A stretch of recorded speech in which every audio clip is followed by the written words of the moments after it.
All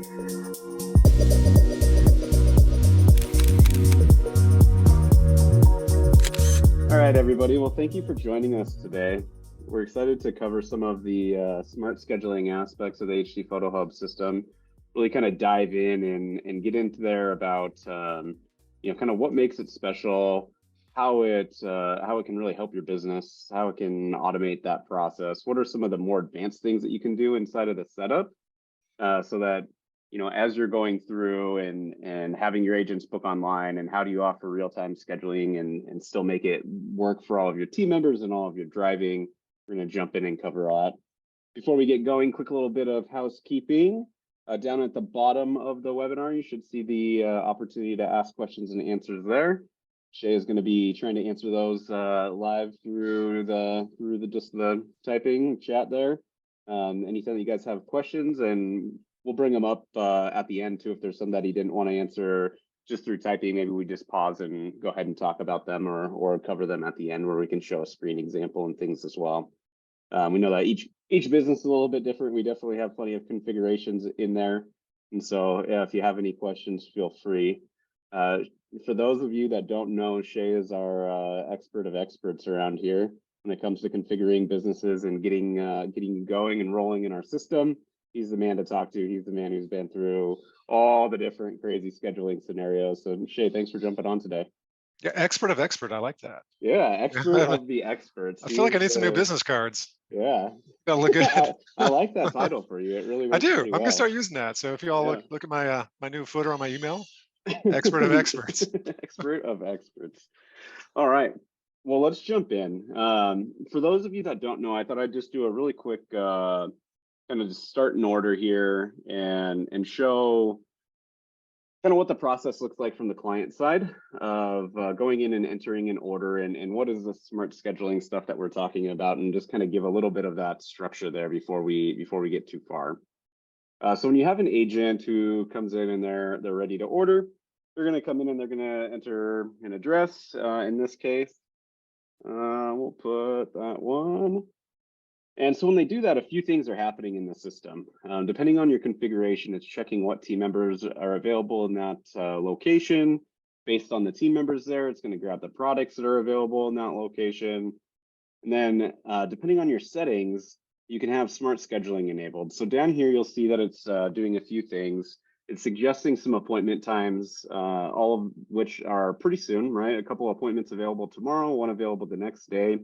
When it makes these suggestions, these appointments, what it's attempting to do is suggest the appointments that are going to work best for your team members and work best for your agents as well. So you're going to see appointments, for tomorrow that are available, because we're going to always try to prioritize filling a photographer's schedule if they have some availability. So it's going to go ahead and toss that out. Plus, any agents, looking for that next day scheduling, super beneficial to have those ones pop up.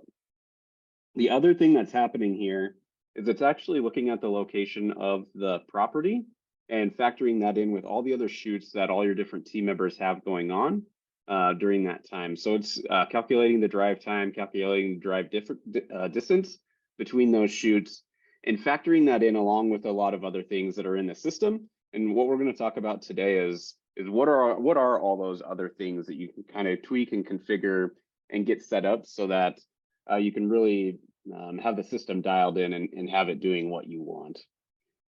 So now that we're kind of past that, I really wanted to show that piece of the schedule. And now we're just going to kind of go through some of the basics to get started, and then we're going to kind of move into some of the more advanced things.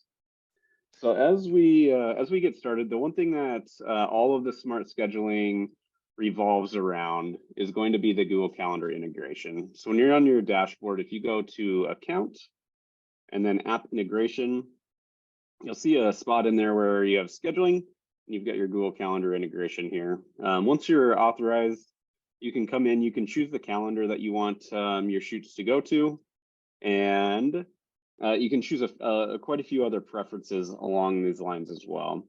So how you want the appointments to be titled when they automatically get synced up into your Google Calendar.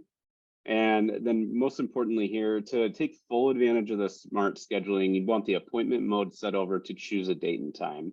Now we do have some other options if you don't feel like, if you're not allowing your clients to schedule in real time now, If you're feeling uncomfortable about trying to, kind of giving control of your schedule over to a client who's, they don't know your schedule, they're not going to be able to optimize it. Totally get those concerns. Smart scheduling does, we have lots of configurations available to really help that concern and get there. But if you're just not comfortable with it yet, but you still want to give them some offers of a little bit more integrated scheduling, you can do where the clients choose the day and not the time. So you're not going to get the benefits of drive time and all of those things factored in. But basically what it's going to do is allow you to say, hey, I want to take, only 5 appointments per day. So go ahead and maybe we'll limit the work hours, so the time on site, to maybe 8 hours. And that's going to just kind of scale it down and let your clients choose a day where you have availability. And then you can go ahead and schedule it yourself manually on where do you want that appointment to fall on that particular day. But today we're going to revolve kind of everything around the client choosing the day and time. It's just so convenient for that client to go online and be able to say, hey, I'm going to go book with my favorite photography company. It's so awesome when I go online, I get to see the whole scheduling. Hey, Mr. Homeowner, does Tuesday at 4 o'clock work for you? No, it doesn't. Okay, how about Wednesday at 10? When you can go in there and really, when your clients can see that real live schedule, it really just eliminates, some of those links. And it's just such a great convenience for your clients and their homeowners to be able to go through and find what's going to work with them without you having to be a middleman exchanging all those text messages, phone calls, trying to get scheduled. It's more and more everybody's just looking for convenience online, convenience from the companies they work with, and just being able to pop on and schedule when they want is just an amazing convenience that you can offer them. Okay, so now that I've preached to the choir, I suppose, of why this is so much fun and just such an awesome thing to give to your clients, we're going to get into some more settings details here. So you'll see something that comes up here, next appointment offered. So this is basically saying, hey, when somebody books the day before, how late in the day can they book before I stop allowing tomorrow? For example, you could just say tomorrow, and what that means is anybody could book all the way up until midnight. And if you have an 8 a.m. available, you go to bed and you don't know that you're going to have an 8 a.m. coming in, somebody could schedule all the way up to midnight. So see, we have a few options here for tomorrow. So you could do by noon, by 4, by 6, by 8, by 10. In this case, I think we're going to go ahead and say 6 o'clock. Anything ordered by 6 o'clock we'll offer up tomorrow as an availability option for them. And so again, what that looks like is, if it was after 6 o'clock right now and we're booking, what would happen is Tuesday would not be available anymore. So it would just be showing Wednesday's availability, because it's not going to let that appointment sneak in there kind of late in the day when somebody's unprepared to be able to go and do that shoot the next day. Totally up to you on what makes the most sense for your business and where you want to put that and what day and time. But I do recommend putting a cutoff day in there just so you don't get surprised, at least if you shoot early in the day. If you're starting, in this case, like 9, 10, you may not be a big deal for you. Okay, the other things that you can set here are your max number of appointments per day. So it's up to you if you want to put a limit on that or not. In this case, we're going to go ahead and say no limit, because what it's going to do, the system's going to automatically make sure that it stays within these working hours. So I'm not really going to go outside of those hours. So I'm not too worried. If I can get 6 appointments during that time, great. If they're all shorter shoots and don't have to drive too far between them, that's fantastic. So we're going to go ahead and go no limit on that. And same thing with the work hours in this case. When we're really setting the schedule, this isn't a need to put any limits there. But if you have some part-time people that really have flexible availability, but they just don't really want to shoot that much. Maybe you have somebody who's kind of semi-retired and they say, hey, I want to do a couple shoots a day, but really that's it, but I don't care what time they're at. Then these are great options to turn on for those particular people, where they say, hey, I've got a lot of availability, but I just want to kind of take it easy. 2 shoots is plenty for me in a day. The other thing that you get to choose in this configuration is your appointment start interval. And so what that does is that is controlling the start times here. So you'll see every appointment that's offered here is starting on the hour. So we have the options for starting that on the hour. So basically an hour in between. You could do every 2 hours. You could do an hour and a half, every 30 minutes. I kind of like an hour. 30 minutes isn't bad either if you're in kind of I would say like a metro area that's a little bit, not too spread out and the drive times aren't too bad. I'd say half an hour could get you maybe a little bit more efficiency inside of that schedule. But an hour drive time just kind of looks nice, or an hour hour start time. So starting all the appointments on the hours is kind of gives it a nice feel, I think. So extra drive time. Here is a spot where if you want, you can go ahead and add a little extra buffer. So automatically the system's going to be factoring in traffic patterns for the time of day. So when somebody is ordering, and in this case, it says that we have a photographer that's available at 10 a.m. here, it's going to take into consideration all their other appointments, the length of those appointments, the drive time from that appointment to the location that we entered, and they're going to be available to do that. What the extra drive time does is if you want to add a little bit of buffer, so if you want to say, hey, every time I want you to always add 10 minutes of extra time, you never know what's going to happen out there. Maybe there's a wreck in front of me that even though it picks up the traffic patterns, the typical traffic patterns, it's not going to plan for a wreck or something that's causing a delay. So if you want to put a little buffer in there just to make sure that you're never late, you absolutely can do that. And you can do it by minutes, you can do it by percentage. Just kind of depending on your area and what the normal drive times looks like, that's going to be the kind of the best case. So minimize drive time is a really cool feature that we have. So you can turn that on, and what it does is when somebody goes to schedule, we're going to pick on Isabel in this case. So when we go to schedule, what it's doing on the minimize drive time is it's trying to make sure that it doesn't leave any awkward gaps in the schedule that the agent can choose on their own. So I think my favorite way to explain this would be if you've got appointment start intervals on the half hour, and a typical shoot for you is maybe 40 minutes, and we'll say in your area, you're typically, I don't know, maybe you've got about 20-minute drive time. So, all in all, it's typically about an hour to do an appointment and move location to location. Now, if you're offering appointment times at every half hour, what can happen is an agent could, choose a time that's a half an hour over. So say you've got, a shoot that's ending at 2 o'clock and it's going to take you 20 minutes to get there. So that's 2:40.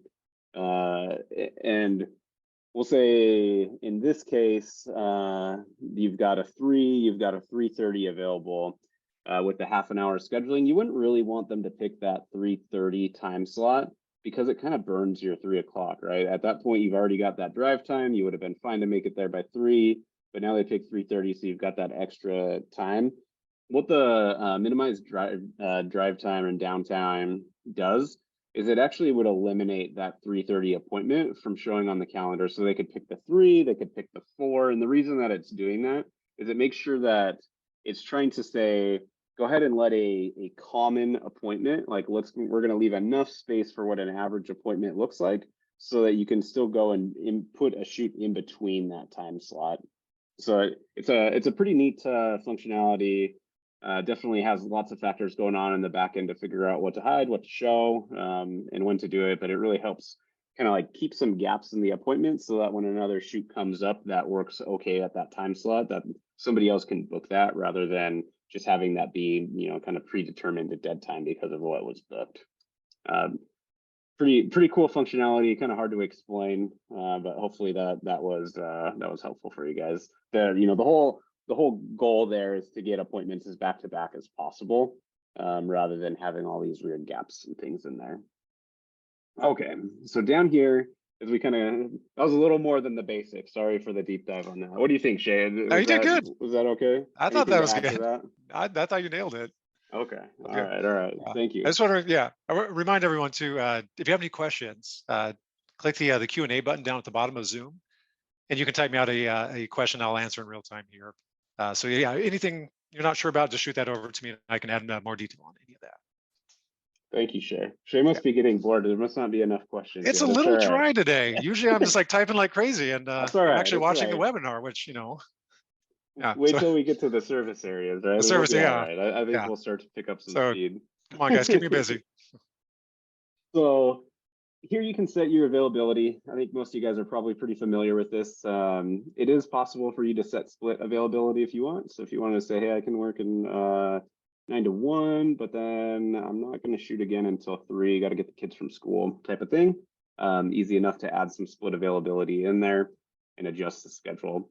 And also, just one other thing that I didn't really mention, but it's been a little bit implied. So when you're setting this up, each team member sets up their own configuration. Now you can work with them and talk to them about, what coverage you want, and depending on if you have your photographer set up as independent contractors or employees, you'll know how to properly navigate that conversation. But essentially, each team member has their own set of availability. So in that case where I was saying, maybe you have somebody who's part-time and really only wants to do 2 shoots, that doesn't have to apply to everybody. Each person's is their own. And so this availability here that you're setting is going to be your default availability. So a typical week, you've got nothing else going on. Here's the times that you want to photo shoot. Something else to remember is that within Google Calendar, if you add appointments to your calendar, say you've got a dentist appointment on a Wednesday that's coming up, you actually just add that into your Google Calendar, the same one that you have your shoot connected to. So in this case, photo shoots, and it's going to automatically pick that up and avoid that event that you added to your calendar. And actually, a really cool thing that it does is if you put in the location of your dentist office or whatever event you're entering, the system will treat it like a photo shoot from a drive time perspective. And so it'll make sure that any shoots it schedules before that, that you're going to be able to complete the shoot and have enough drive time to make it to that appointment without being late. So in that case, it's kind of treating it like another photo shoot to make sure that you're always arriving on time to any of the stuff that you're putting on your calendar. It's kind of a fun thing that it can do in there. You can also block off, if you need to block off a half day, you can do that on your Google Calendar. If you need to block off a full day, there's actually a way on your dashboard where you can come in and block off a full day. If you scroll down, if you click those 3 arrows, you can choose to take a day off there. And then that way, when people are scheduling online, they won't be able to choose that day if you've marked it as something that you have off. Also noteworthy down here, if you do real twilights, so not virtual, but real shoot, we're going to be doing it later in the day. You can go ahead and turn on these days for your twilight availability. There's a setting inside of the products to allow it to be a twilight timed product. And what that means is just when that order comes in, it's going to go ahead and book it out and say, hey, that's your one twilight of the night. And then you'll actually work with the client on when exactly you want to schedule that, depending on time of year and your twilight routine. All those kind of vary a little bit. You also see you've got the ability down here to avoid ferries or toll roads if you want. So that is something that is possible. If you're in an area with ferries and if you shoot in a spot where ferries could get you there, you may want to check that out and see how that works. Sometimes it'll have you route through a ferry if you have that as an availability, and it can get a little bit dicey depending on what the schedule of that ferry typically is like. All right, I think we covered the basics here pretty well. So what I wanted to do next was actually move over to the shopping cart page. So we're gonna go business and shopping cart. There's a few distinctions inside the configurations of your shopping cart that I really wanted to show today to make sure that you're getting the most out of the smart scheduling. So one thing that you definitely want to do is you want to have a shopping cart design that does have the Google Calendar enhancement. So that's what's going to allow the smart scheduling piece to come up on the order, like you see here. And in this case, we're going to go with one that has the service areas first. So what that basically means is it's going to ask for the location of the property up front. And then from there, it knows so much more about what products it can offer, what team members are in that area.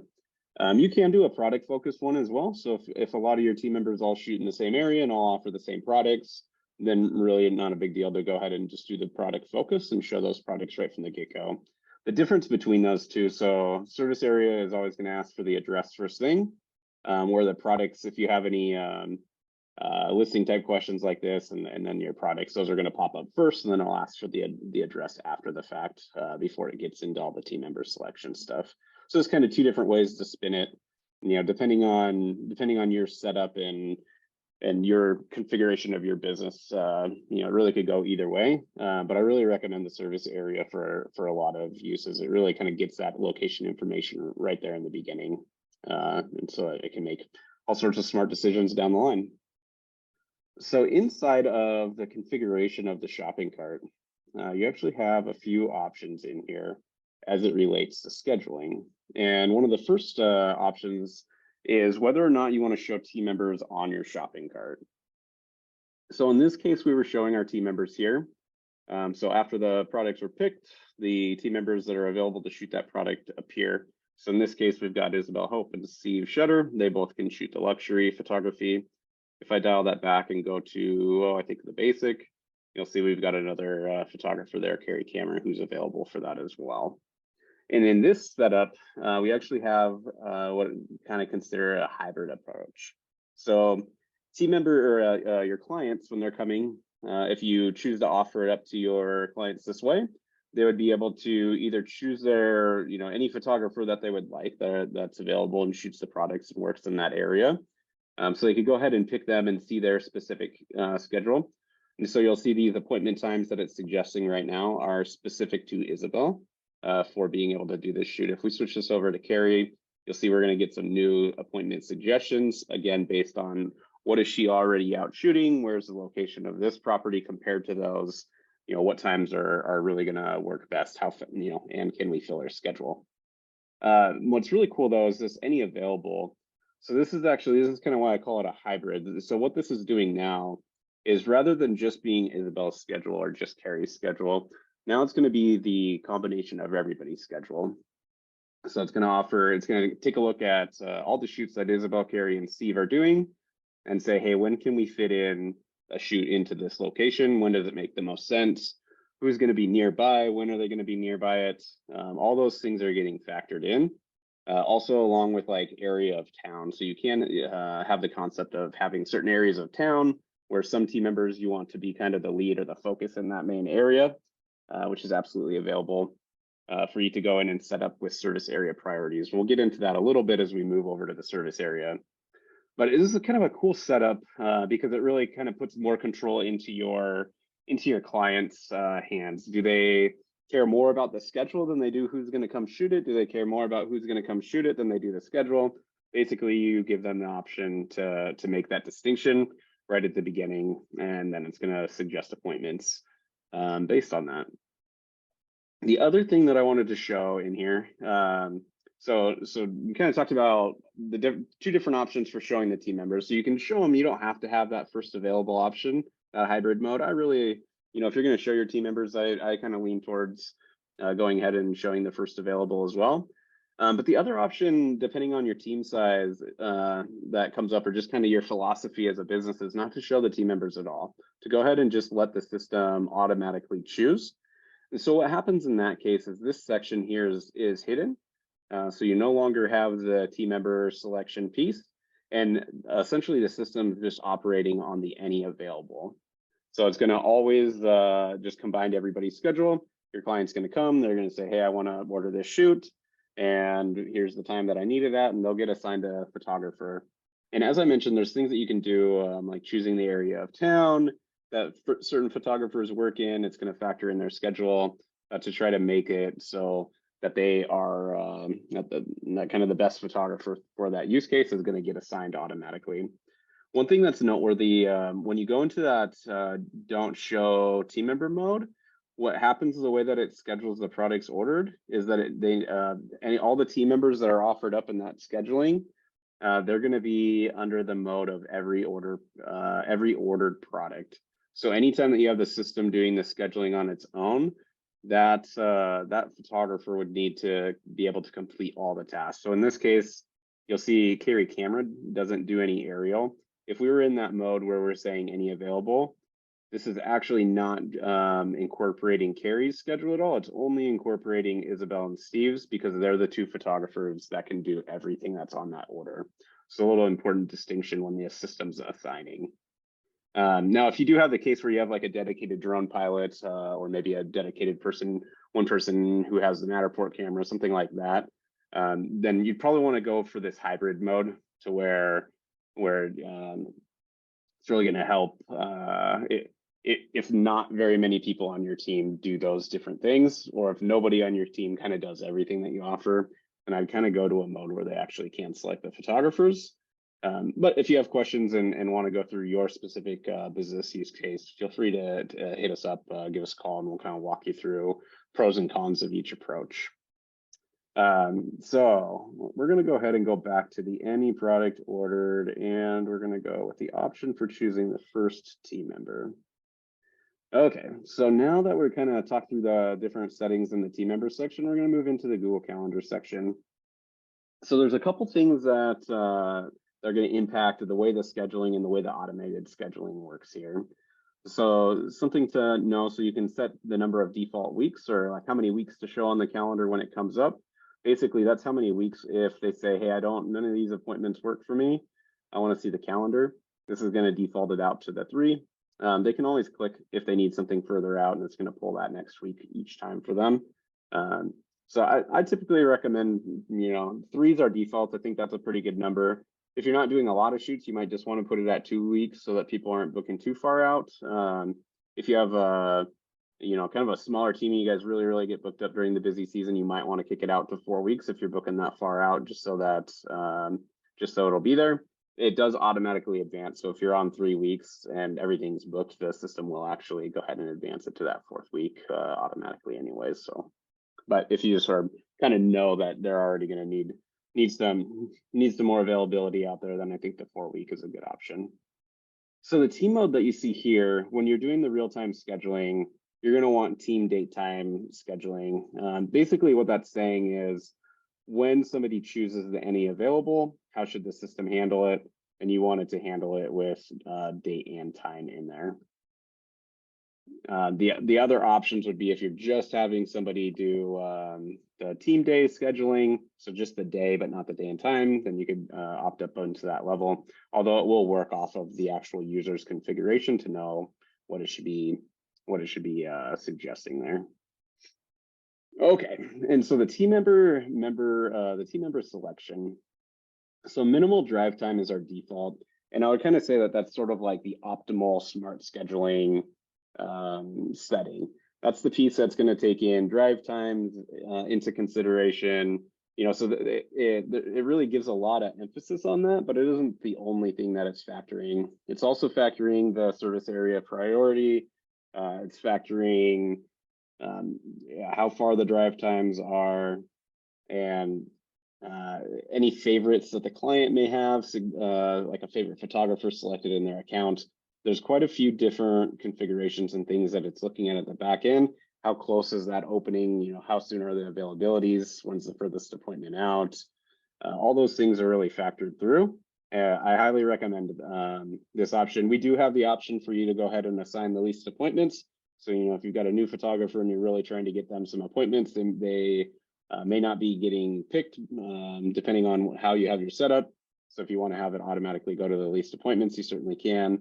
You can also go to a mode that really heavily weighs service area priority over the drive time. So it just kind of changes the algorithm a little bit.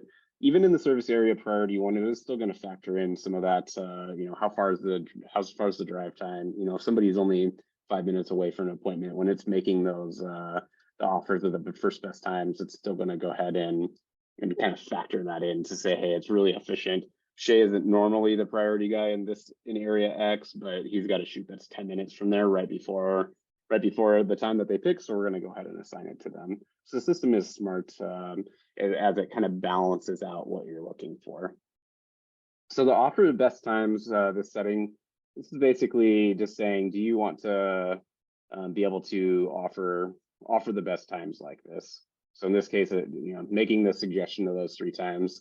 I highly recommend leaving that on. I think that's kind of the magic of the smart scheduling, in my opinion, because these suggestions are going to be based around, not only kind of your agent's convenience, but especially your team members. Where are they at? How's it working for them? Let's fill their schedule. Let's get them shoots that are close to other shoots that they're doing.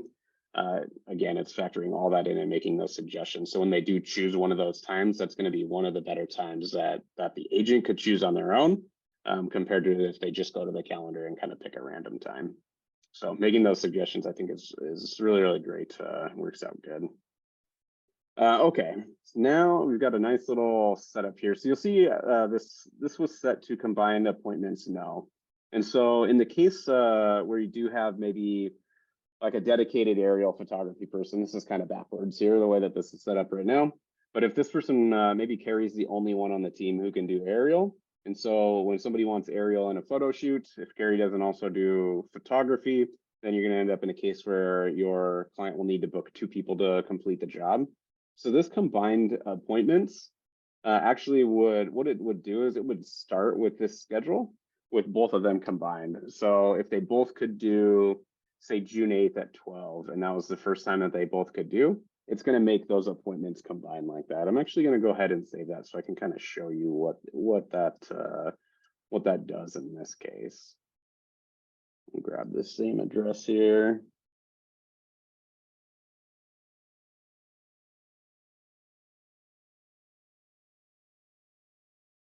And what did we do? We did premium and aerial, I think.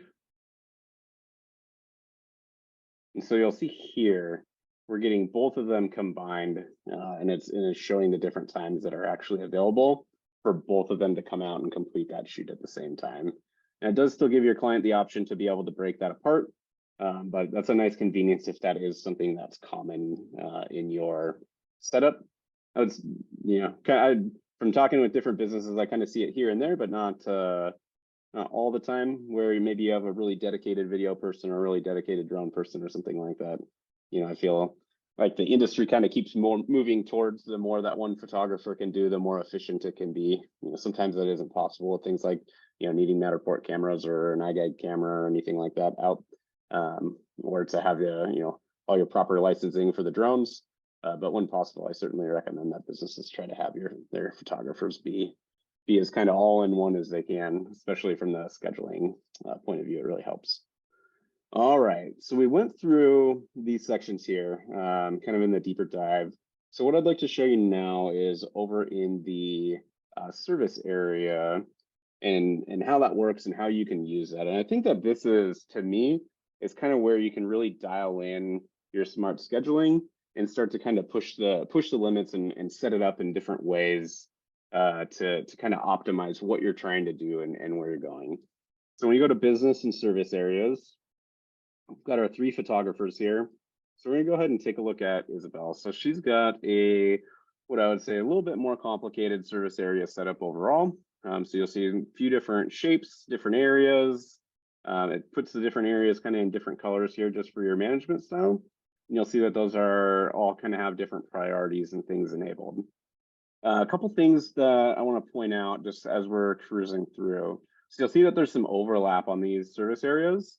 So the system does allow you to go ahead and overlap them just to make sure that you don't have any like weird gaps and you don't have to try to get these lines to match perfectly or anything like that. What it does when it overlaps like that is it's going to look at the priority to know which settings it should be working off of in that case. So for example, if we had something scheduled right up here where this Highway 2 is, it's going to be looking at this blue home area service area because it's priority number 1 compared to the Deer Park North is priority number 5. So if there was any travel fees, let's say that we said, hey, it's $20 to go up to the Deer Park North stuff for this particular photographer. If that shoot was right here on this Highway 2, that's still falling inside of that base area in that home area. So the base rate would be 0. Now, if it was just outside of there, or if the priorities there were different, so if Deer Park was number 1 and home area was number 5, then in that same situation, it's going to go ahead and default over to the Deer Park location. So there's a couple things that you can do with those priorities. So one, I just kind of showed you about the layering. The other thing that you can do with it is how it interacts between your team members. So I'm actually going to go back and say, let's take a look at Carrie. We're going to do a couple things here. So you'll see she is also priority 1 kind of in that Spokane area of 15 miles out. And we're going to bring up Isabel. She's got, I don't remember if this is 15 miles, maybe 20 miles here around Spokane.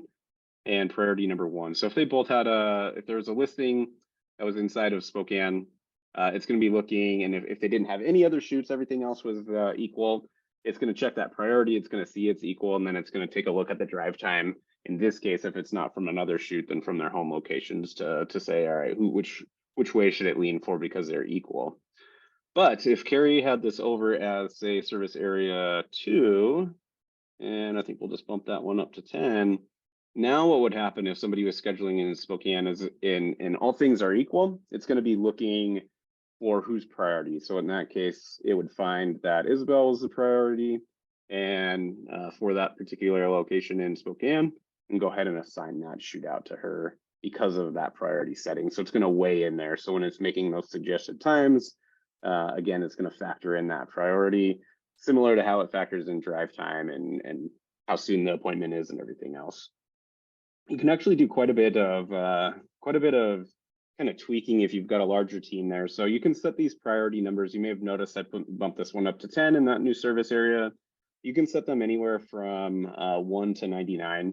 And so it kind of gives you some flexibility. In a setup like this, where we've kind of taken some time to map out different locations, if all of your photographers, for the most part, shoot in that same location, something you can do is once you set up one photographer, you can actually go ahead and copy the service area. So I'm gonna get rid of these service areas that exist here now. And I'm gonna say copy the service areas from Isabel. And now you'll see Carrie has the same service area map that Isabel did. But something that we may want to do is we're going to say, all right, so Carrie lives a little bit further north. So what we're going to do is bump the Deer Park up. We're actually going to make that priority 2. And we're going to say Coeur d'Alene. We'll go ahead and go up to priority 5. So we're just going to kind of swap those around. And so anything that is up towards that Deer Park area, she's going to be more preference than Isabel would, where that priority is number 5. So you can kind of see how that's working.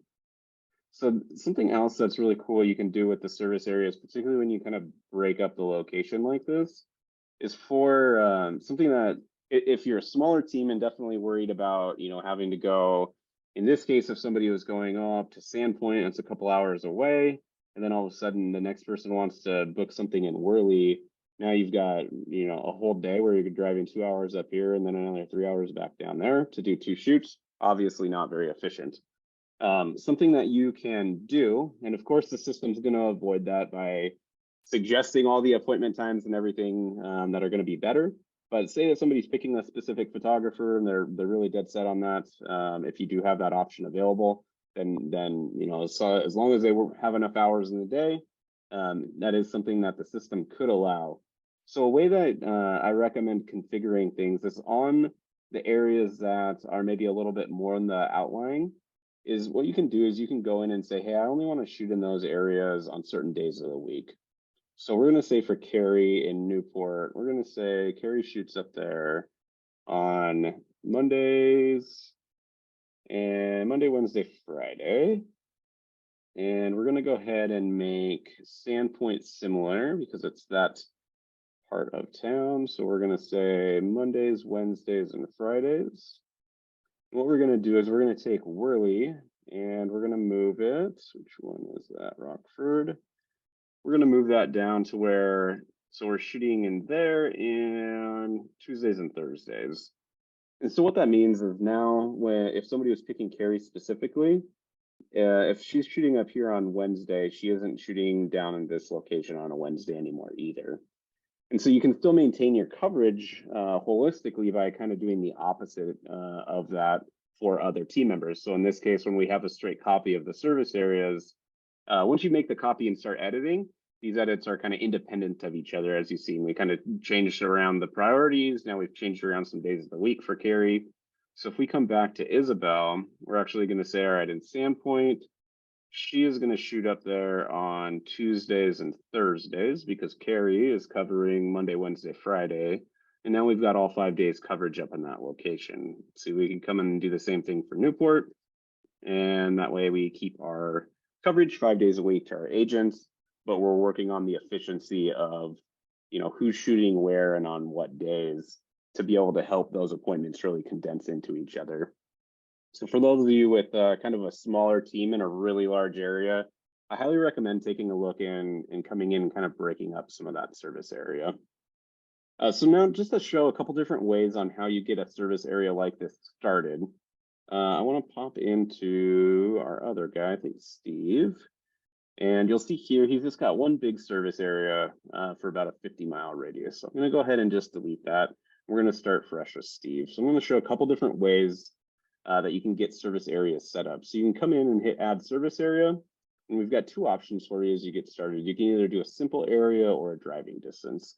So a simple area just kind of builds a circle-ish around your home location. And then you can you can manipulate that shape however you want. Where a driving distance is going to say, hey, how many miles do you want? I'm going to go ahead and do a driving one. We'll do 20 miles and we'll say minimalist. What minimalist, the best estimate, and highway optimist, it's going to kind of change the shape of that 20 miles. So minimalist is going to kind of keep it pretty rounded, not really stretching out so far on the highways, or maybe you can go 20 miles further on the highways. The highway optimized, it kind of, we'll go ahead and hit it and turn it on. You'll see it gives really a lot of points in there, and it's going to stretch it out to where you can get down, you can get down quite a ways because of the highway here. You can get out further this way because of the highway here, even though you can't reach that area, right? So it's kind of looking at it saying, based on the roads, we're going this many miles out. How far can we go? Whereas if we dial that down and do something like we'll say minimalist, to just kind of take the opposite. And the best estimate is really kind of just what we think kind of felt best in between those two extremes. You can see that this shape is a lot more than just kind of rounded off. So it's about 20-mile radius, but it's not so specific that you have to be on this highway to get out here. It's still going to let you get into some of these areas here. So kind of two different approaches on that. Now, when you're adding a service area, you can edit. So this edit boundary, if you turn that on, you'll see there's points on here that you can move and adjust. So if there's something that you didn't want, you can actually go ahead and adjust it, even if you did a mile radius one to get starting. So when you do a simple area, it basically just starts you out with a shape that you can move around and adjust as needed. So in this case, I'm going to say that we wanted to get a little bit of coverage out over here into Coeur d'Alene, but we didn't really want that shape going any further that way. So you can see when we hit edit, we got our points that we can move around. So a couple things here. We've got our solid points. Those are the ones that you can click and drag. Those are the ones that are existing now. These kind of lighter points, they don't exist yet, but if you click it, then it will, it adds it, and you'll see you can kind of keep going and adding more and more as you need. If you want to get kind of more detailed inside of where you're going, you can also right click on them to delete a point. And so it's going to kind of simplify the shape. So in this case, when we really are going to go a little bit further east, I'm going to go ahead and say, let's delete. We're going to simplify this down. We're going to get it kind of over to where we want, and then we can manipulate it from there. So we're going to say, we really want this. Oh, we'll catch that a little bit right up there. We'll have some overlap because that's okay. We know that our priority is going to be here, even though they're overlapping, so we don't need to worry about that. And then as we kind of pull it in on Coeur d'Alene, we're going to pull it kind of on the lake a little bit, but one thing we know we don't want to do is go to that backside because it takes so much longer to get back there than it does anywhere over here on the west side of it. And so we can dial that in. That's when we're going to start to use some of these extra points to pull it in and say, yeah, we don't want to get over to the other side of the lake there. But we do, we'll go kind of all the way down to here, but we don't want to go past that. And so you'll see how you can kind of control that with a little bit more detail as you grab some of those extra points and kind of drag it around to the areas that you want. Shae, that's where you were camping over this way just the other day, right? Yeah, like exactly. Yeah, Harrison right there. Beautiful area over there. Yeah, got a little bit of rain, but nice area. Yeah. A couple weekends ago. It is, the mountains and the water still look nice even when it's raining. Maybe not quite as fun though. Yeah. So I just kind of wanted to show how you can manipulate those and how you can kind of use that to build. We have a lot of people that use the mileage stuff and then say, they kind of set it up and say, I'm going to charge for anything that's outside of my 20-mile area. And so they're going to have 20 miles, they're going to have maybe 40 miles and so on, depending on your location. It's certainly simple to do those. You don't have to be so intricate on your setup of the map. Totally up to you and what makes the most sense for your business and for your team members. Something that you may notice are kind of close, but you'll see that the little home location, it's going to be based on the home of the actual the kind of the starting address of the team member that you put in there. So you can either have that be your team member's address, or if you have an office location, you can make that your office location. Kind of up to you, but it's going to use that address for that mileage radius stuff. It's also going to use that address for kind of the first drive of the day out to the shoot. Yeah, so that's something in there to kind of keep in mind if you want. But as you have more photographers, getting into that setup where you kind of have specialized people. Let's say that we wanted to expand to this photography business, that we were starting really felt like we had good control in Spokane, but there's a lot of growth in Moses Lake and a lot of listings, and you hear that there isn't really any great companies down that way. You might want to hire a photographer or do down in Moses Lake, and with the service areas, you can still set them up. Say that you don't have a Matterport camera down there.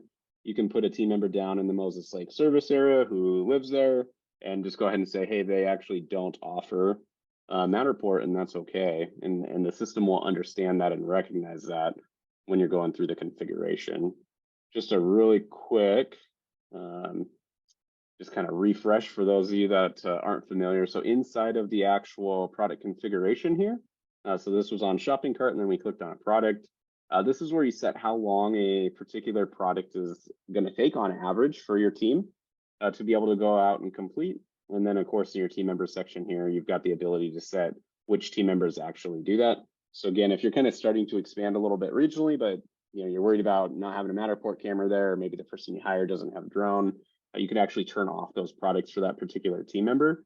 And when the system sees that is in that location, when the order is in that location, it's only going to offer up the products that that particular team member can actually service. It's a pretty cool thing.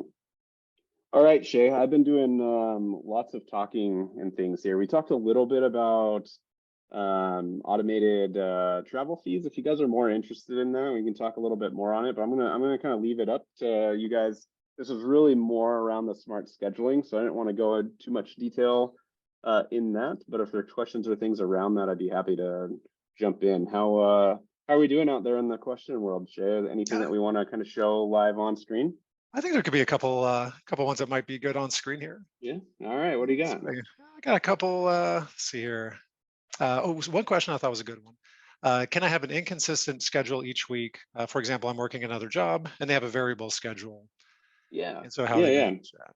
Yeah, absolutely. So the best way to handle that would be just right in your Google Calendar, is what I would recommend. So if you're kind of working a part-time job at the same time, I'm trying to grab a calendar here to bring over for you guys.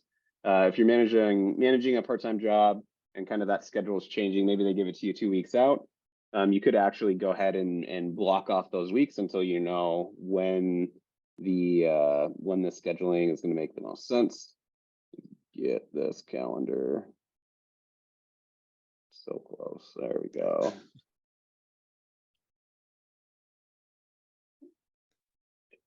Oops, what do we do? Lost Carrie's schedule here. Here we go. So in this case, we can see Carrie's got a few things. If you were working a variable scheduling, you might put an event on here under that Carrie time, and we'll go ahead and say it doesn't have any days off, but we'll kind of block off that 2 weeks and just say work. And then when you get your actual schedule in, you could come in and modify that blocking event. You could also do this through your dashboard, where you can actually block off the days of the week. I find it to just be a little bit more convenient inside of Google Calendar. If you wanted to do kind of similar, you can come in and say, all right, Carrie's off all of these days. But again, if you're doing it in Google Calendar, that's kind of the way that I would recommend, because once you get your actual schedule, you want to pop in and update it so that way you can grab shoots when you're not working at the other job. Yeah, good question. Thank you. Yeah, good. Yeah, as long as they're on Google Calendar, we'll see it. Yep. Those events. Yeah, that was a good one. Let's see what we got here. Oh, kind of set different times on site for certain team members. We have a new hire that's taking a little bit more time.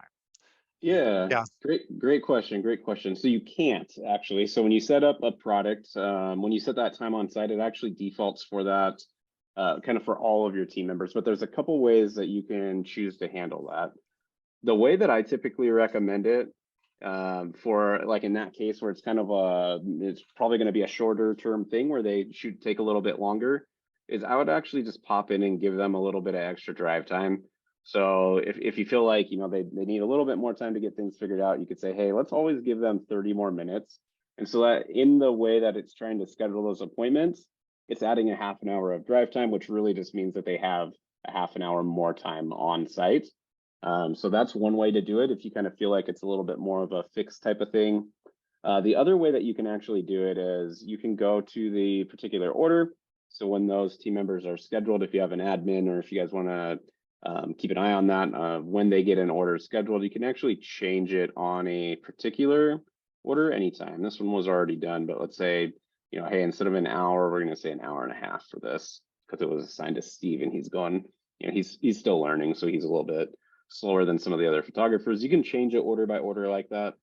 Obviously not as automated, so there's a chance that something else could get scheduled in between that. So I really recommend kind of using that buffer as the best way to handle that case of kind of a new photographer in there, but wanted to make sure to show both ways. Yeah, I think I had one more that had some broad appeal to it. So let me grab that one here. Is there a location I can see my team's personal events from their Google Calendar so that I can help or troubleshoot the events that I see on the schedule? There is. Great question. Let me see. I don't think I have anything on here. So we're gonna do this real time. So on the 7th, actually anytime on your dashboard calendar here, you can actually click this magnifying glass and it takes you to this cool screen. We call it the team day page. It's kind of a team schedule for the day. But you can come in and you can see all the different shoots that are ordered. What is the drive time in between them? Who's busy, who's not. So these white blocks here are times that somebody would be available to take a shoot. The gray blocks means that they're no longer available to take a shoot there, right? So she couldn't be able to shoot something from 10 unless maybe it was really small. Maybe there'd be a chance they can get something in there. But basically it's looking at drive time, factoring all that out on what can it do, right? If it was like a half an hour appointment, there's a little bit of availability in there. So you can kind of tweak this with changing appointment length. You can put in an address and it's going to factor in some drive times and things in here. But just trying to see what's on the calendar, this is the spot to go. So for carry camera, I am going to see, I've got a couple carries in here and I don't know which one she's up to. So actually, let's switch this up because I think, yeah, here we go. So Isabel's hooked up on photo shoots. And so let's take a look at this team day page. On the 7th, let's go ahead and put in an appointment just for a half an hour at 10 o'clock to kind of demonstrate this. So we're going to come in and for the photo shoot calendar, we're going to have a 10 to 10 a.m. And we're just going to call it like team meeting. We're going to put no location. And so we've got a 30 minute kind of block there. So you see that it's busy on there and we're going to add it. And so what happens on that team day page, so you'll see here, it's just kind of gray. We've got everything. When we refresh this now that we've added that appointment, see there's a block there that comes up. And so that indicates that they have something on their personal calendar. It doesn't give you any of the details. So all your team members' privacy and everything is safe. But it just lets you know, hey, they've got something on their calendar that's making them unavailable. If you add a location, it's going to add the drive time and things in there as well. So if we had something on carries, it's still going to factor that drive time on each side. But if you want to see, say somebody calls and says, hey, is there anybody that can do a shoot Wednesday at 9 a.m.? You could pop over to this team day page and see that, oh yeah, Carrie would normally be available at 9 a.m. Sure, we've got a photographer for you and be able to take care of that. Any other questions that we should cover now, Shae? No, I think that's all I had that weren't specific to people. But yeah, no, right. I think you did a good job. Good. Thank you. Yeah, it's fun. It's powerful. There's a lot of settings and a lot of configurations. So when you do have kind of those one-off situations that you're trying to figure out, what's best for your business, feel free to reach out to our support team. If they aren't sure a good way to recommend it, they'll talk to Shae, or feel free to get in touch with Shae and schedule a quick meeting with him and just kind of lay out that scenario of just, tell it to him in plain terms. And he's the expert of experts when it comes to then translating that into what is the configuration in our system that's going to work best for that setup. So absolutely reach out. We're here to help you guys. It's such a powerful tool. It's such a convenience for your clients. They love it.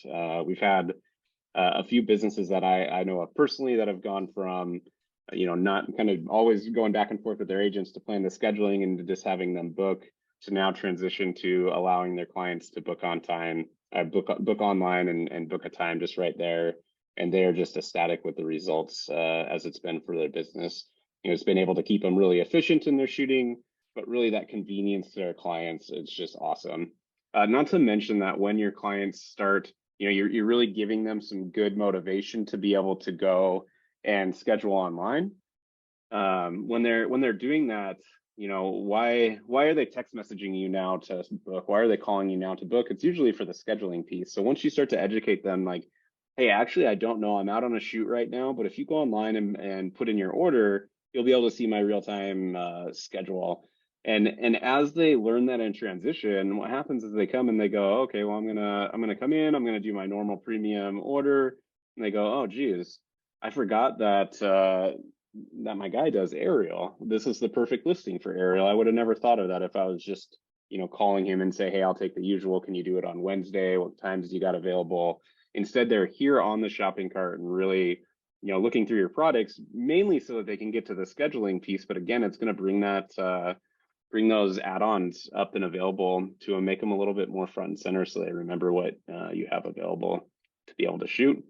And it's going to make those great suggestions. It's just so convenient for the clients. It's a really amazing thing that you can offer to them, kind of through our setup and through our back end. And it's just, it's a game changer for a lot of companies out there seeing crazy growth. It definitely feels like it's the trend in the industry right now, is to go ahead and let clients get on and have that convenience of being able to schedule on their own. So if you're not using it in your business today, I hope that this webinar maybe helps convince you to think about it some more and kind of explore some of the configurations so that you can get it set up in a way that's going to work really well for your business.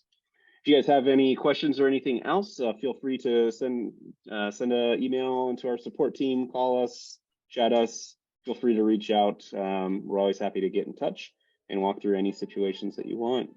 So with that, Shae, thank you very much for joining us. Of course, the expert anytime. of experts. That's right. I love it.